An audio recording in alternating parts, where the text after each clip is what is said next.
Em nome do Pai, do Filho e do Espírito Santo. Amém. Louvado seja nosso Senhor Jesus Cristo, para sempre seja louvado. Pedimos ao Espírito Santo, como sempre, nos ilumine a todos nós. Ninguém é dono do Espírito Santo, mas todas as almas devem suplicar a sua luz, o seu entendimento. Nós nos baseamos, nós que somos católicos, nós confiamos na palavra de Deus, nós amamos essa palavra, mas essa palavra, durante o decorrer desses 2000 anos, tem sofrido muitos ataques, muitas alterações, e nós devemos ter uma palavra que nos guia para a compreensão das coisas que nós devemos crer ou não, porque nós estamos cheios de vaidade, presunção. Quantos presunçosos você não conhece? Então, diante de Deus, diante do Espírito Santo, nós temos que nos, como diz a própria Sagrada Escritura, abaixar a nossa cabeça, dobrar a nossa cerviz, o nosso pescoço, para que possamos entender a sua palavra.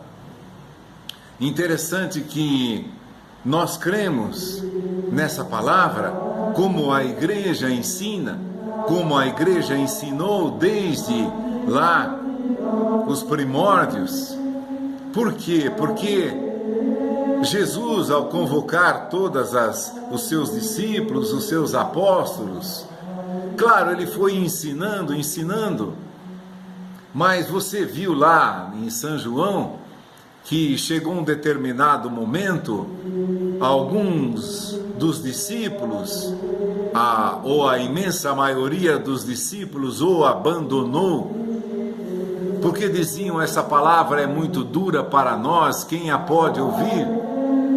E durante todo esse trajeto de Jesus, durante todos os seus ensinamentos, ele foi, claro, rezando para que Deus se manifestasse aos apóstolos também, aos discípulos, e essa verdade ele foi anunciando essa verdade, até o dia em que ele pergunta para os apóstolos e os discípulos que estavam ali reunidos também: quem dizem os homens que eu sou? Uma pergunta que ele fez aos apóstolos. Aí eles responderam, uns dizem que é João Batista, outros que é Elias, outros que você é algum dos antigos profetas que ressuscitou. Mas quando chegou em Simão Pedro: e vós, quem dizeis que eu sou? Simão Pedro responde: tu és o Cristo, o Filho do Deus vivo que veio a esse mundo. Aí Jesus vai dizer para os outros, para ele próprio e para nós hoje, Jesus vai dizer: bem-aventurado és tu, Simão, filho de Jonas, porque não foi a carne nem o sangue que te revelou isso, mas o meu Pai que está no céu. Veja, Jesus ali naquela hora está atestando, está testemunhando, está afirmando e está dando a conhecer a todos os outros também que estavam ali presentes, que o que fora revelado a Pedro era o próprio Deus quem tinha revelado que ele era o Cristo. Bem-aventurado és tu, Simão, filho de João, filho de Jonas, porque não foi a carne e o sangue que te revelou isso, não foi o teu conhecimento, o teu estudo da palavra, naquele caso do Antigo Testamento, que te revelou isso, mas o próprio Deus que revelara a Pedro quem ele era e tudo o que ele iria fazer depois. É o que Deus está falando para nós hoje. Aquilo que é ensinado por Pedro não foi a carne, o sangue, não foi o estudo dos livros da palavra, não foi a sabedoria humana que revelou Cristo, mas o próprio Deus que está no céu. É o que cremos, é o que nós vivemos. A palavra dada por Cristo a Pedro. E por que deu a Pedro? Porque hoje você conhece alguém que seja egoísta, que tenha vaidade, que tenha luxúria, que tenha presunção? Olha, a igreja tem 2000 anos, e depois do nascimento dessa igreja, tu és Pedro, sob esta pedra eu edificarei a minha igreja, e as portas do inferno não poderão prevalecer contra ela. Nenhum erro de doutrina vai prevalecer nessa igreja, não haverá erro de doutrina nessa igreja. Ele vai dizer a Pedro: foi Deus que te revelou isso. E depois, não adianta mascarar essa palavra, fazer de conta que foi na hora. Então Pedro, quando Pedro morresse, o que aconteceria com a igreja? As portas do inferno voltariam a prevalecer contra ela? Não, jamais. É um desígnio eterno que Deus dá a Pedro, constitui Pedro, que morreu em Roma. E interessante que nós recebemos toda a doutrina que nasceu com Cristo, da igreja que nasceu com Cristo. E por que ele confiou a Pedro?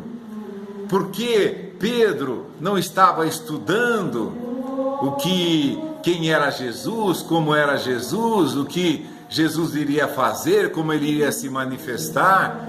Ele não era um estudioso da Sagrada Escritura, pelo menos não tanto quanto os fariseus e os escribas. Quem sabe talvez nem soubesse ler, só conhecesse a palavra pela transmissão oral, por tudo que ele ouvia que os fariseus ensinavam e os escribas e fariseus ensinavam. Ele não prescrutava as Escrituras, como Jesus vai dizer. Vocês procuram as Escrituras e são elas que dão testemunho de mim. Eles deveriam crer porque eles pesquisavam as Escrituras, procuravam nas Escrituras, então eles teriam a obrigação de reconhecer o Cristo pela Sagrada Escritura, mas não o reconheceram. Vocês vejam que todo o estudo dos fariseus, dos saduceus, não foi necessário. Havia traços de sabedoria naquilo. Quando os magos chegam para Jerusalém e para perto, chegam em Jerusalém, nas aldeias da redondeza, e começam a perguntar: onde vai nascer o Cristo? Onde vai nascer o Rei dos Judeus? Aí chamam os sacerdotes e eles dizem, eles revelam isso, porque na Escritura está assim: e tu, Belém, terra de Judá, não és de forma alguma a menor entre as cidades de Judá, porque em ti há de nascer aquilo que vai governar Israel. Foram os fariseus que conheciam isso e que revelaram aos magos que estaria em Belém. Vejam, então, para alguma coisa aquilo servia, mas por que não servia agora para reconhecer o Cristo? Porque aquilo quebraria o seu domínio, o egoísmo, a presunção, o seu domínio, a sua vaidade. Então, assim também hoje, por que tantas pessoas não se achegam à igreja ou se afastaram da igreja? Eu já comentei, a metade das pessoas que se afastaram da igreja foi por causa de casamentos segundo a união, ou pessoas que queriam viver uma sexualidade desenfreada, escolhida. Isso não quer dizer que não se condena ninguém, mas há de se ter a noção clara de que quando se está no Evangelho, eu posso estar em pecado, mas eu preciso confessar o meu pecado, a minha luxúria. Eu não posso adulterar a palavra de Deus por causa dos meus sentimentos. Dizem que a igreja anglicana nasceu assim. O cara se queria casar com o rei lá, queria casar com uma mulher e ele não poderia, a igreja não permitiu. Então ele fundou uma outra igreja. Poderia ter continuado, não precisava fundar uma outra igreja. Reconhecer a sua incapacidade de fazer a vontade de Deus, se confessar, ir em busca de uma maneira nova de viver. É assim que todos nós precisamos fazer. Metade das pessoas se afastaram da igreja. Se você contar metade dessas religiões que pululam por aí, que existe uma em cada quarteirão, em cada esquina, cada portinha você abre e já é uma igreja. Quer dizer, uma igreja entre aspas. Tu és Pedro, sobre esta pedra eu edificarei a minha igreja. As portas do inferno não prevalecerão contra ela. Depois, ao final da sua vida, depois de ressuscitado, Jesus chama Pedro, vem para cá, vamos conversar sério. Tu me amas, tu sabes que eu te amo, você me ama mais do que os outros. Mestre, tu sabes que eu te amo. Já não havia mais nenhuma presunção de amá-lo mais do que os outros, mais do que a todos os outros. Você ama mais do que esses. E vejam, São João estava presente, o discípulo amado. Você me ama mais do que esses. Mestre, tu sabes que te amo. Jamais teria a presunção de pronunciar que ele amava a Jesus mais do que todos os outros. Jamais. E naquela hora, lembrando-se, claro, das negações por fraqueza, mas agora ele não poderia mais negar por fraqueza, já seria fortalecido pelo Espírito Santo, que jamais negou a Jesus. Então, você vai vendo por aí a estrutura da igreja. Não foi a carne e o sangue que te revelou isso, mas o meu Pai que está no céu.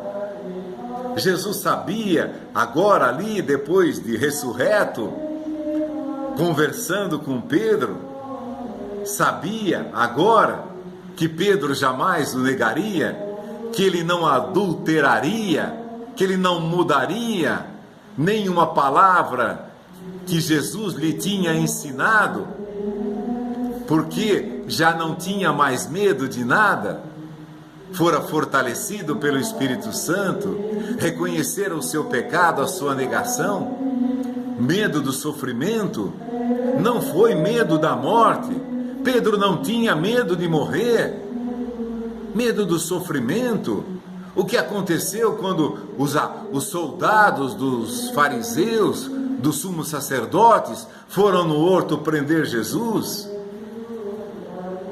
Tirou a espada, veja, era a morte certa. Não tinha jeito de escapar no meio de 20, 30, 40 soldados armados, com tochas. Soldados armados que foram buscar Jesus. Ele não tinha condição de sobreviver no meio de 30 homens armados, mas tira da sua espada e diz o Evangelho que corta a orelha de um dos servos do sumo sacerdote, corta a orelha do cara. Veja a coragem de Pedro, agora eu morro por ele. É claro, naquela hora ele garantiu, morreria por Cristo. Por isso que ele sentia a firmeza de dizer, eu morro pelo Cristo, eu padeço, eu morro, eu sou sacrificado. Os homens vão fazer um picadinho de mim aqui com suas espadas, vão me transpassar com sua lança 10, 20, 30 vezes, como transpassaram a Cristo. Mas mesmo assim ele arrancou da sua espada, não tinha medo de morrer, por isso se sentia tão seguro. Ah, mas ele negou a Jesus. Pedro, ele entrou no Sinédrio junto com João, estava lá se aquecendo numa fogueira, você se lembra disso? Aí tinha acompanhado todo o sofrimento de Jesus, iria acompanhar também grande parte do sofrimento de Jesus, e quando lá uma empregadinha pergunta para ele: você é servo desse judeu, desse homem? Eu não sou servo dele. Estava contemplando todo o sofrimento, naquela hora sentiu medo, aquela agonia longa que não se acabava, o Jesus sofrendo daquela maneira, Pedro sentindo aquele sofrimento que o seu mestre estava passando, aquilo doía no fundo da alma, a angústia lhe penetrara todo o interior, aquele homem estava angustiado, enfraquecido por tanta dor, por tanto tristeza de ver o mestre padecer tudo aquilo, afundado na tristeza, e uma mulher vem provocá-lo: ele é seu mestre, ele é seu mestre. Não dá para imaginar a angústia, o sofrimento de Pedro naquela hora, vendo o mestre preso, que ele sabia que era o Filho do Deus vivo. Imagina você vivendo na presença de Deus, e aquilo lhe estar sendo tirado, sabendo que toda a confiança que você tem naquela pessoa, vão tirar a vida dele, está arriscado a perder a vida, e você colocou toda a sua vida nele. Não que duvidasse que Cristo ressuscitaria, mas que sofria a angústia, a tristeza, um pouco do que Jesus, claro, um pouco do que Jesus viveu lá no Getsemane. A minha alma está numa tristeza mortal, numa angústia mortal, suou sangue. É claro que o sofrimento de Pedro não chegava nem perto ao de Jesus, mas imagine você, toda a sua vida sendo destruída num momento, o mestre, a pessoa que você mais ama na vida, que você entregou a sua vida, está sendo condenado, está sendo atormentado, torturado, a profunda angústia, o sofrimento, a dor que estava passando.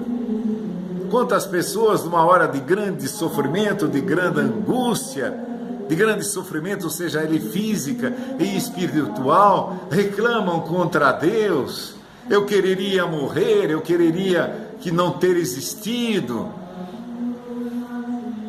Como o próprio Jó vai dizer: maldito o dia que disseram para a minha mãe, um filho foi concebido. Olha a dor e o sofrimento de Jó. Deveria eu ter sido abortado? Tal era a angústia de Jó no sofrimento. Eu queria ter sido um aborto, pelo menos não estaria sofrendo tudo isso que sofreu. Isso nós dizemos para penetrarmos um pouco no sofrimento desse apóstolo. Negou a Cristo 3 vezes, mas dizem as lendas, e é crível por nós, que Pedro chorou durante toda a sua vida, claro, não duvidando do perdão de Deus, mas quanto gostaria de ter entrado com o seu mestre naquela hora no sofrimento, mas não era o desígnio de Deus. Então, provou a Pedro que toda a coragem que ele tinha de ser morto, de ser sacrificado lá no Horto das Oliveiras, quando sacou da sua espada para defender a Jesus, que não era necessário aquilo, que as coisas aconteceriam de maneira diferente, que ele guardasse a espada, que os desígnios de Deus estavam se consumando a partir dali, o sofrimento e a morte de Jesus. Então, pensamos em toda essa angústia, diz que quando se lembrava disso, não de arrependimento, porque sabia que Deus o teria perdoado, mas de amor pelo seu mestre, cada dia se lembrando que queria ter amado mais o seu mestre, mas agora estava com a força, sabia que tinha a força do Espírito Santo, desde o Pentecostes. Disse aos sacerdotes: aqueles que vocês mataram, que vocês crucificaram, é em nome desse Cristo que nós anunciamos, é em nome desse Cristo que nós curamos esse enfermo, esse paralítico, que esse homem recobrou a visão. Foi esse Cristo que vocês mataram, acusando, já estava fortalecido o dom do Espírito Santo. Agora sim, reconhecemos, nossa força não vem por mais corajosos que somos. A dor e o sofrimento podem nos prostrar no desânimo e às vezes até na negação de Cristo. Deus nos livre. Então peçamos cada dia o Espírito Santo para que sejamos fortalecidos. E por que confiar a Pedro? Porque não foi a carne, o sangue, a sabedoria, o estudo que revelou isso para ele. Tu és o Cristo, o Filho de Deus vivo. Foi o próprio Deus que revelou isso a Pedro. E é bonito que também São Paulo vai participar dessa mesma realidade. Saulo, Saulo, por que me persegues? Quem és tu, Senhor? Eu sou o Jesus a quem tu persegues. Eu sou Jesus. Aí São Paulo é iluminado, passa alguns dias lá com Ananias, com os apóstolos. Mas depois ele vai dizer: o evangelho que eu prego, eu não aprendi de homem algum, mas mediante uma revelação de Jesus Cristo. Pedro morreu em Roma, São Paulo morreu em Roma. Lembra, ele recorreu ao tribunal romano, ele era cidadão romano. Eu apelo ao tribunal de César. Eu quero morrer em Roma, quero ser julgado lá, condenado e morto lá em Roma. Foi assim que a igreja nasceu, do Cristo que deu o seu sangue, dos apóstolos que deram o seu sangue. Eu não aprendi de homem algum, mas mediante uma revelação de Jesus Cristo. São Paulo vai dizer isso. É toda essa maravilha da doutrina, quando você lê as cartas de São Paulo, não recebeu, não aprendeu de homem nenhum. Ele não foi lá num estudo, numa sinagoga. Claro, ele sabia tudo do Antigo Testamento. Você sabe que Paulo era versado aos pés de Gamaliel, no rigor de toda a lei dos fariseus, fora educado pelos fariseus, conhecia profundamente a Sagrada Escritura do Antigo Testamento. Agora, ali caindo do cavalo, entre aspas, mas assim, se prostrando, sendo cego na hora, ficando cego, mas cego de tudo aquilo que ele confiava, que ele tinha aprendido, não cego de uma maneira a não perceber, mas cego porque ele iria matar os apóstolos de Cristo, mas agora, por uma revelação de Jesus Cristo, ele foi iluminado. Eu não aprendi de homem algum, mas mediante uma revelação de Jesus Cristo. E o que São João vai dizer na sua primeira carta? Ele começa a primeira carta dizendo isso, o que era desde o princípio. No Evangelho, ele vai dizer: o Verbo era Deus, o Verbo estava junto de Deus, e foi criado o universo, o mundo foi criado por ele. Nada foi criado sem ele. O Verbo da vida. Ele vai dizer também no início da sua primeira carta de São João, João vai dizer o que era desde o princípio, o que temos ouvido, nós ouvimos do próprio Deus, o que temos visto com os nossos olhos, o que temos contemplado e as nossas mãos têm apalpado, no tocante ao verbo da vida, porque a vida se manifestou e nós a temos visto, damos testemunho e vos anunciamos a vida eterna que estava no Pai e que se nos manifestou. O que vimos e ouvimos, nós vos anunciamos. É disso que a igreja vive, é disso que nós vivemos, da certeza que essa doutrina não será corrompida. O cara casou, não deu certo, não tem culpa, claro, não sabia, ninguém, a mulher casou, não sabia como era o marido, se era um bêbado, um pervertido. Não estou dizendo que essas pessoas têm culpa, não, mas se afastaram da igreja, não é motivo para isso. Lá existe um perdão, lá existe a verdade plena revelada. Tu és o Cristo, Filho do Deus vivo que veio a este mundo. O evangelho que eu aprendi, eu não aprendi de homem nenhum, não foi estudando, mas mediante uma revelação do Espírito Santo. São Paulo vai dizer, mediante uma revelação do próprio Jesus, do seu Espírito Santo, foi rezando, suplicando, pedindo. Eu entreguei toda a minha vida para Deus, aprendi toda a lei aos pés de Gamaliel. Jesus sabia da boa vontade, da fibra desse homem, e o contemplou com o dom do Espírito Santo e lhe ensinou a pedagogia de todo aonde o Antigo Testamento queria chegar, a revelação plena da verdade e da vida, como João vai dizer no início de sua carta, a primeira carta. O tocante, nós tocamos, nós vimos o verbo da vida, nós tocamos, nós o temos visto, damos testemunho e vos anunciamos.